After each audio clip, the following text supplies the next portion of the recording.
Hello everyone, मैं मिथिलेश कुमार। आज हम लोग क्लास 9 के ट्रायंगल चैप्टर का कुछ पार्ट्स बच गया था, उसको डिस्कस करेंगे। तो पिछले लेक्चर में हम लोग सेंट्रॉइड के बारे में बात किए थे। आज हम लोग जो बात करेंगे, हम लोग का जो फर्स्ट टॉपिक होगा वो होगा सर्कमसेंटर। तो आप ध्यान देखेंगे कि सर्कमसेंटर हम बोलते हैं किसको है। तो सर्कमसेंटर से रिलेटेड कुछ फैक्ट्स देखेंगे। सर्कमसेंटर क्या होता है? The point of intersection of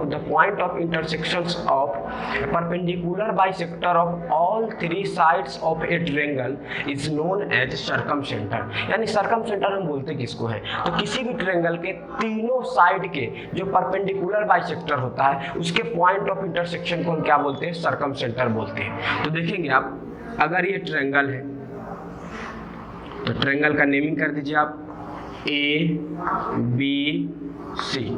perpendicular bisector draw करना आप लोग सीख चुके हैं। आप लोग ये क्लास 6 में ही जानते होंगे कि किसी भी लाइन का अगर परपेंडिकुलर बाइसेक्टर ड्रॉ करना है तो अगर ये लाइन है ए बी, अगर ये लाइन क्या है आपका ए बी, इसका आपको परपेंडिकुलर बाइसेक्टर ड्रॉ करना है लाइन सेगमेंट ए बी का, तो हम क्या करते हैं? टिप ऑफ कंपास लेते हैं, मोर देन हाफ लेके एक बार ऊपर अर्क कट करते हैं, एक बार नीचे अर्क कट करते हैं। सेकेंड में यहाँ टिप ऑफ कंपास लेते हैं, हम मोर देन हाफ लेकर क्या करते हैं? एक बार इस अर्क को कट करते हैं और एक बार इस अर्क को कट करते हैं। फिर दोनों लाइन को मिलाते हैं और मिलाने के बाद ये जो लाइन होता है, ये लाइन क्या इसका होता है? ये इसका परपेंडिकुलर बाइसेक्टर होता है। परपेंडिकुलर बाइसेक्टर का मतलब 90 डिग्री बनाने के साथ साथ उसको 2 इक्वल पार्ट्स में क्या करना? डिवाइड करना। तो हम क्या करेंगे? एक टिप ऑफ कंपास यहाँ और एक यहाँ लेंगे, फिर यहाँ से कट करेंगे और ये एक लाइन ज्वाइन होगा। तो सपोज मानिए ये इसका क्या कहलाएगा? तो ये कहलाएगा परपेंडिकुलर बाइसेक्टर। फिर अगेन हम इस लाइन का लेंगे तो ऐसा आएगा, फिर हम क्या करेंगे? इस लाइन का लेंगे तो देखिए ऐसा आएगा, और इसका जो पॉइंट ऑफ इंटरसेक्शन होगा यही आपका क्या कहलाएगा? सर्कमसेंटर कहलाएगा। क्या कहलाएगा? सर्कमसेंटर। तो सर्कमसेंटर से बनता है एक सर्कम सर्कल। सर्कम सर्कल हम किसको बोलते हैं? तो इस सर्कमसेंटर को रेडियस मानते हुए, मतलब रेडियस मतलब क्या कहते हैं? सेंटर मानते हुए, और इसको रेडियस मानते हुए अगर आप एक सर्किल ड्रा करेंगे तो ये सर्किल इस टाइप का बनेगा।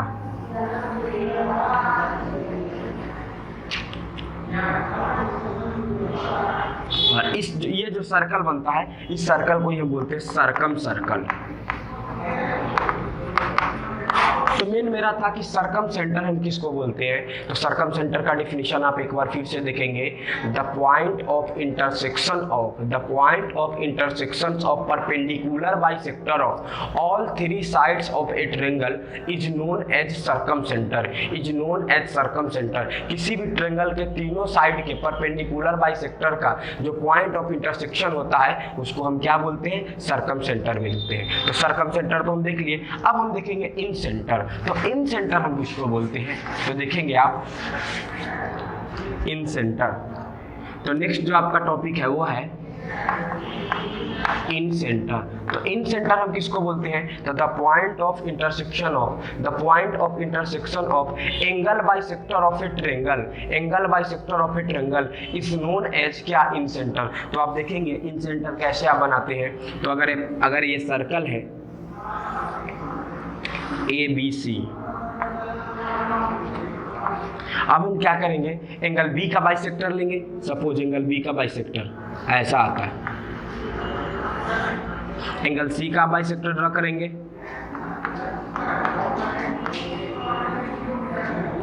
फिर हम ये क्या करते हैं? ये जो जहां पे इंटरसेक्शन पॉइंट होता है वहां से एक परपेंडिकुलर ड्रॉ करते हैं और इसको रेडियस मानते हुए, इसको क्या मानते हुए? रेडियस मानते हुए एक सर्कल ड्रॉ करते हैं, और इस टाइप का सर्कल ड्रा होता है। और इस पॉइंट को हम क्या बोलते हैं? इस पॉइंट को बोलते हैं इन सेंटर। क्या बोलते हैं? इन सेंटर। तो आपको क्लियर हो गया सर्कमसेंटर, इन सेंटर। इन सेंटर क्या होता है? The point of intersection of angle bisector of a triangle is known as क्या? Incentre. तो इन सेंटर हो गया आपको पता, सर्कमसेंटर पता हो गया। सेंट्रॉइड हम पहला लेक्चर में पढ़ा चुके हैं। अब हम लोग देखेंगे ऑर्थो सेंटर। तो ऑर्थो सेंटर किसको बोलते हैं? तो आप ध्यान देंगे। तो ऑर्थो सेंटर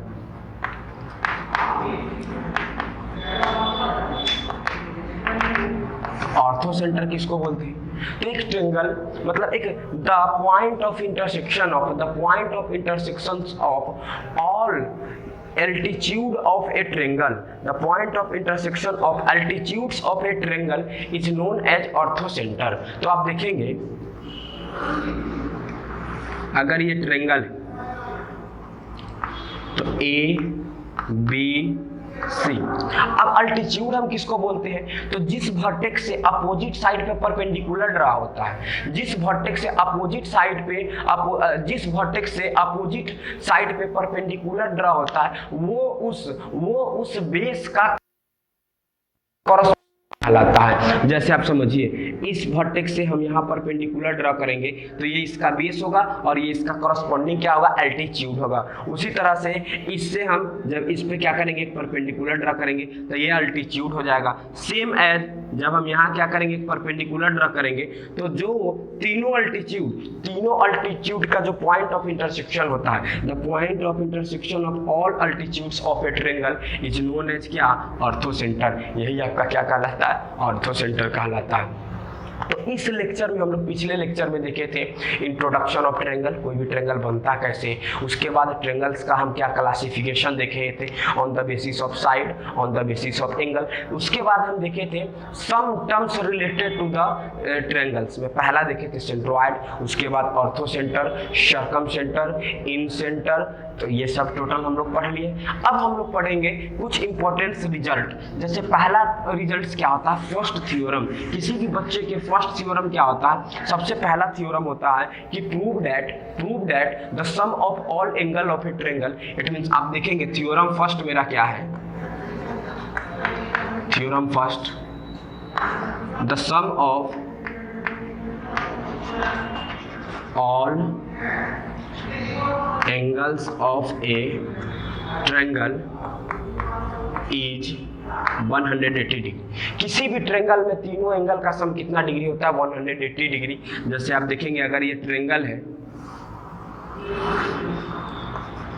ABC, तो हम अगर ये एंगल 1 है और एंगल 2 है, एंगल 3 है, तो आपको प्रूव करना है कि angle 1 plus angle 2 plus angle 3 का सम कितना डिग्री होता है? 180 डिग्री। आप देखेंगे angle 1 plus angle 2 plus angle 3 is equal to कितना डिग्री? 180 डिग्री। तो देखिए इसको प्रूव करने के लिए थोड़ा सा हम लोग प्रीवियस लेक्चर को थोड़ा सा रिवाइंड करेंगे। क्या देखेंगे?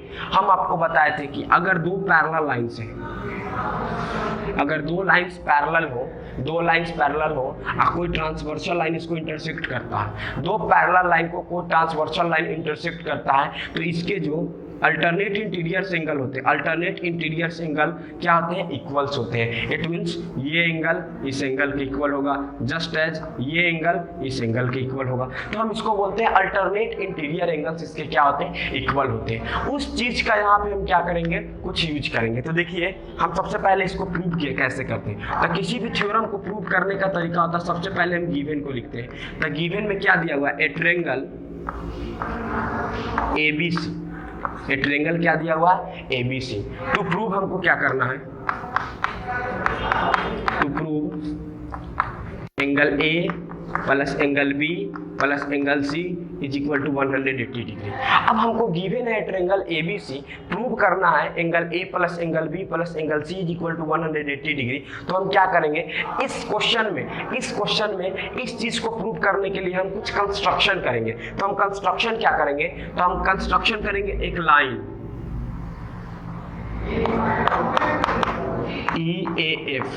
EAF, draw a line EAF parallel to BC। ये लाइन EAF BC के क्या होगा? पैरेलल होगा। तो हम यहाँ कंस्ट्रक्शन लिखेंगे। कंस्ट्रक्शन में क्या करेंगे? Draw a straight line EAF parallel to BC। EAF एक लाइन हम ड्रॉ किए जो पैरेलल टू क्या है? BC है। अब हम लोग आएंगे प्रूफ में। क्या दिया हुआ है? EAF। अब आप देखिए, अब EAF एक स्ट्रेट लाइन है। अब स्ट्रेट लाइन है और ये लाइन इस लाइन के पैरेलल है। तो आप देखिए यहाँ से EF is parallel to BC, तो AB जो है ट्रांसवर्सल का काम कर रहा है। तो अगर हम इसको मानते हैं एंगल 4 और इसको मानते हैं एंगल 5। ये है अगर एंगल 4 और ये अगर एंगल है 5, तो आप क्या देख रहे हैं कि एंगल 4 एंगल 2 के इक्वल है। कैसे? तो ये दोनों पैरेलल लाइन, और अगर आप इसको ट्रांसवर्सल मानते हैं तो ये दोनों अल्टरनेट इंटीरियर एंगल से, ये दोनों अल्टरनेट इंटीरियर एंगल से क्या आपका इक्वल है। सेकेंड इस प्रॉपर्टी में आप क्या देख रहे हैं कि ये लाइंस और ये लाइंस दोनों पैरेलल है, तो ये आपका किसका काम कर रहा है? ट्रांसवर्सल का। तो आप देख रहे हैं यहाँ भी एंगल 5 और एंगल 3 दोनों अल्टरनेट इंटीरियर एंगल से क्या इक्वल है। तो प्रूफ में हम क्या लिखेंगे? लिखेंगे हेयर EAF पैरेलल टू क्या and AB is transversal. Therefore अब बताइए ये दोनों लाइंस पैरेलल है, ये इसका ट्रांसवर्सल है। It means angle 4 is equal to angle 2 हम क्या चीज से? अल्टरनेट इंटीरियर एंगल से लिखेंगे। फिर सेकेंड में क्या लिखेंगे कि EAF parallel to BC and अब हम किसको मानेंगे? AC is transversal. देयरफॉर क्या हो जाएगा आपका? एंगल 5 किसके इक्वल टू? एंगल 3 के। तो angle 5 is equal to angle 3, ये क्या चीज से? अल्टरनेट इंटीरियर एंगल से। यहाँ अल्टरनेट इंटीरियर एंगल से। अब आप क्या करेंगे? अब ये दोनों हो गया, तो अब इसके यूज से हम क्या करेंगे? तो अब आप ध्यान दीजिए, आप वीडियो को पॉज करके क्या करेंगे? नोट्स कर लेंगे। अब हमको पता है कि here EAF is a straight line। EAF क्या है? एक स्ट्रेट लाइन है। Therefore angle EAF is equal to कितना डिग्री हो जाएगा? 180 डिग्री। अब कोई भी स्ट्रेट एंगल का मेजर कितना डिग्री होता है? 180 डिग्री। अगर 180 डिग्री है, इसका मतलब एंगल EAF को आप क्या लिखेंगे? 4 + 1 + 5। It means angle 4 + angle 1 + angle 5 is equal to how much? 180 degree. अभी आपका 180 डिग्री हो गया, तब 180 डिग्री हो गया, तब आप इसके आगे क्या करेंगे? अब आपको पता है कि अभी आप एंगल 4 को एंगल 2 के इक्वल किए थे। इट मींस हम एंगल 4 की जगह क्या लिख देंगे? एंगल 2 + एंगल 1 और एंगल 5 को एंगल 3 के इक्वल से लिखे थे, इज इक्वल टू 180 डिग्री। अब आप क्या देखेंगे कि angle 1 + angle 2 + angle 3 is equal to 180 degree. आपका क्या हो गया? प्रूफ हो गया। तो यहाँ से हम देखें कि किस तरह से किसी भी ट्रायंगल के तीनों एंगल का मेजर 180 डिग्री होता है, हम उसको कैसे प्रूव कर सकते हैं। ये एक आसान तरीका था। अब दूसरा एक और हाइपोथेटिकल, इट मींस मतलब छोटा सा एक मेथड है, आप देखेंगे उसको समझने के लिए। जिन बच्चों को अगर ये नहीं समझ में आया होगा, तो अगर आपको समझना है कि किसी भी ट्रायंगल का तीनों एंगल का मेजर 180 कैसे होता है, तो आप क्या करेंगे? आप इसको मतलब प्रैक्टिकली भी समझ सकते। कैसे? तो आप 3 ट्रायंगल लेंगे, तीनों ट्रायंगल कॉन्ग्रुएंट होना चाहिए। कॉन्ग्रुएंट का मतलब अगर ये ABC है तो दूसरा ट्रायंगल भी क्या होना चाहिए? अगर ये DEF है और ये ट्रायंगल क्या है? PQR है। तो आप देखिए कैसे समझेंगे। अगर ये एंगल 1 है, ये एंगल 2 है, ये एंगल 3 है, तो ये भी एंगल 1, ये भी एंगल 2, ये भी एंगल 3, ये भी एंगल 1, ये भी एंगल 2, ये भी एंगल 3। अब आपको मेजर करना है कि किसी भी ट्रायंगल में तीनों एंगल का सम कितना डिग्री होता है? 180 डिग्री। अब आप कैसे मेजर करेंगे? तो देखिए हम क्या करेंगे। हम पहले इस ट्रायंगल को लिख लेंगे, एंगल 1, एंगल 2, एंगल 3। फिर इस ट्रायंगल को यहाँ उठाकर लिखेंगे। तो यहाँ उठाकर लिखेंगे तो कैसे लिखेंगे बाबू? Angle 1, angle 2, angle 3। अब जो तीसरा ट्रायंगल जो हम डालना है, जो तीसरा ट्रायंगल हमको लिखना है, अब हम इस ट्रायंगल को क्या करेंगे? इसको इन्वर्ट कर देंगे। इन्वर्ट का मतलब क्या करना? सीधा पलट देना। इट मींस पलट देना का मतलब क्या है? अगर हम इसको मिला दें तो ये हो जाएगा। अब नीचे वाला एंगल 1 ये हो जाएगा एंगल 2 और ये हो जाएगा एंगल 3। अब आप देख रहे हैं कि यहाँ से क्या आ रहा है, एक angle 1 angle 3 angle 2, angle 1 angle 3 angle 2 और ये एक स्ट्रेट लाइन में बन रहा है। तो आपको पता चल जाएगा कि किसी भी स्ट्रेट एंगल का मेजर कितना होता है बाबू, 180 डिग्री। इसलिए एक छोटा सा हाइपोथेटिकल मेथड से हम ऐसे भी समझ सकते हैं कि किसी भी ट्रायंगल के तीनों एंगल का मेजर कितना डिग्री होता है, 180 डिग्री। अगर आपको इसको प्रैक्टिकली करना है तो आप क्या करेंगे, एक पीस ऑफ पेपर लेंगे, उसका 3 इक्वल ट्रायंगल बनाएंगे और तीनों इक्वल ट्रायंगल बनाने के बाद हम आपको अरेंज करने का तरीका बताएं कि पहले इस ट्रायंगल को रखना है, फिर इस ट्रायंगल को, दोनों ट्रायंगल को क्या करेंगे, एकदम सटा कर रखेंगे। इट मींस पहला ट्रायंगल ऐसा और दूसरा ट्रायंगल भी ऐसा और तीसरा ट्रायंगल को उल्टा इन्वर्ट कर दीजिए। इट मींस ये भी एक ट्रायंगल बन गया। अब आप देखेंगे कि ये तीनों एंगल, एंगल 3, एंगल 1 और एंगल 2 एक साथ आ जाएगा। इट मींस ट्रायंगल में तीनों एंगल का सम कितना प्रूफ हो गया आपका, 180 प्रूफ हो गया। अब अगला जो इसका है थ्योरम, सेकेंड थ्योरम क्या है, सेकेंड थ्योरम ये है कि the sum of when in a triangle when one side is produce, in a triangle when one side is produce the an exterior angle is the exterior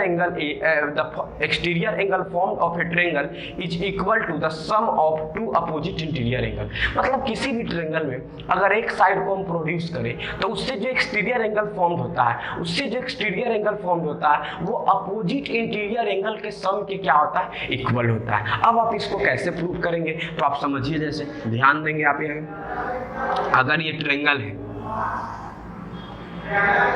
ABC, ये एक triangle है ABC, हम किसी एक side को produce किए, suppose हम BC को प्रोड्यूस किए कहाँ तक, D तक। हम BC को प्रोड्यूस किए कहाँ तक, D तक। तो यहाँ जो एंगल ACD बन रहा है ये एक्सटीरियर एंगल होगा। अब ये जो एक्सटीरियर एंगल होगा अपोजिट इंटीरियर के सम के इक्वल होगा। इट मींस इस दोनों एंगल के क्या होगा, सम के इक्वल होगा। इस दोनों एंगल के सम के क्या होगा, इक्वल होगा। अब हम इसको प्रूव कैसे करेंगे, तो आप गिवन में क्या लिखेंगे, आप गिवन लिखेंगे ए triangle ABC such that BC is produced to D, so exterior angle ACD is formed, is क्या formed। एक ट्रायंगल है ABC जिसमें साइड BC को प्रोड्यूस किया गया D तक, इस प्रकार प्रोड्यूस किया गया कि एक्सटीरियर एंगल ACD क्या हुआ, फॉर्म्ड हुआ। आपको क्या करना है, टू प्रूव करना है, टू प्रूव, क्या प्रूव करना है, तो exterior angle ACD is equal to angle A plus angle B। अब हम कैसे प्रूव करेंगे तो आप ध्यान दीजिए, एकदम सिंपल है, वो आप देखेंगे किस तरह से। तो हम आते हैं टू प्रूफ। पहला चीज आपको पता है, we know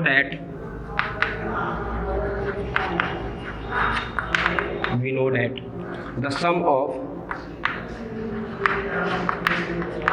all angles of a triangle is 180 degree.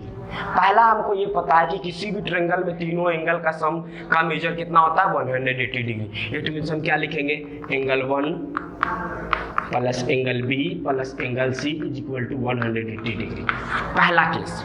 अब सेकेंड चीज हम देखेंगे, आपको पता है कि BCD is a straight line, BCD is a straight line. इसका मतलब किसी भी स्ट्रेट लाइन पे लीनियर पेयर से इस दोनों एंगल का सम कितना डिग्री हो जाएगा, 180 डिग्री। तो हम यहाँ लिखेंगे हेयर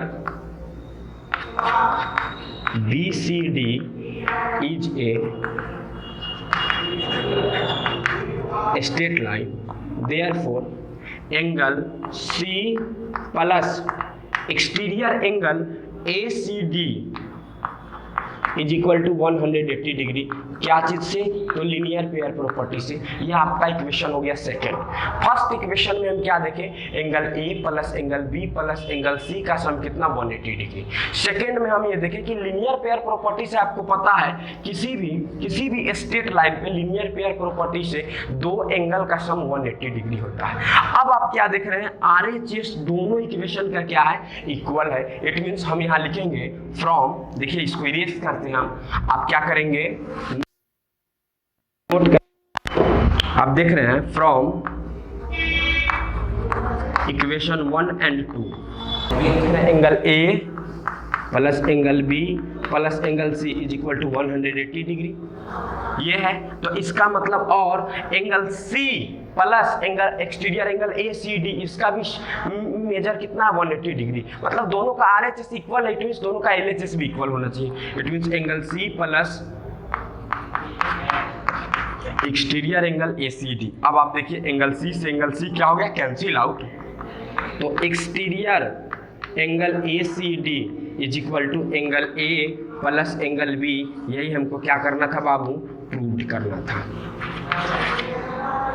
ये था एकदम सिंपल सा क्वेश्चन। अगर आप इसको ध्यान से, अगर वीडियो को अगर आप एक बार देखेंगे तो हमको नहीं लगता है कि इस क्वेश्चन में, इस टाइप के क्वेश्चन में आपको क्या हो, कोई प्रॉब्लम हो। तो आपका नेक्स्ट जो हम आपको होमवर्क दे रहे हैं वो आपको क्या करना है? घर पे एक छोटा सा क्वेश्चन ट्राई करना है।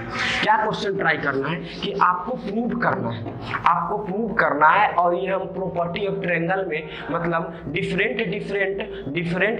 डिफिनीशन से या प्रॉपर्टी से हम ट्रायंगल का जो डिफिनीशन बताए थे उसमें हम बताए थे कि किसी भी ट्रायंगल का एक नियम होता है कि the sum of all exterior angle of a triangle is equal to twice of sum of all interior angle. इसका मतलब किसी भी ट्रायंगल में जो जितने भी एक्सटीरियर एंगल होते हैं, टोटल एक्सटीरियर एंगल का सम जो होता है इंटीरियर एंगल के सम का ट्वाइस होता है। और आपके मन में ये बात आ रहा होगा कि किसी भी ट्रायंगल में कितने एक्सटीरियर एंगल होते हैं बाबू? तो वो होते हैं 3। जैसे आप इसको प्रोड्यूस किए तो एक एंगल ये बना, अगर आप इसको प्रोड्यूस करते तो ये एंगल ये बनता है, अगर आप इसको प्रोड्यूस करते तो एक एंगल ये बनता है। और इस तीनों एंगल का सम जो होगा इट मींस 360 डिग्री। ये आपका होमवर्क है। आप इसको क्या करेंगे? खुद से प्रूफ करेंगे। नहीं प्रूफ हो पाएगा आप कमेंट्स कर देंगे, हम इस पे एक वीडियो बना देंगे। नेक्स्ट जो हम लोग का वीडियो आएगा उस वीडियो में क्या होगा? जितने भी क्वेश्चंस है, जितने भी पढ़ेंगे और उसके बाद इसके ट्रायंगल्स के हम लोग नेक्स्ट प्रॉपर्टी को पढ़ेंगे। तो बस बाबू आज के लिए इतना ही। Thanks and have a nice day.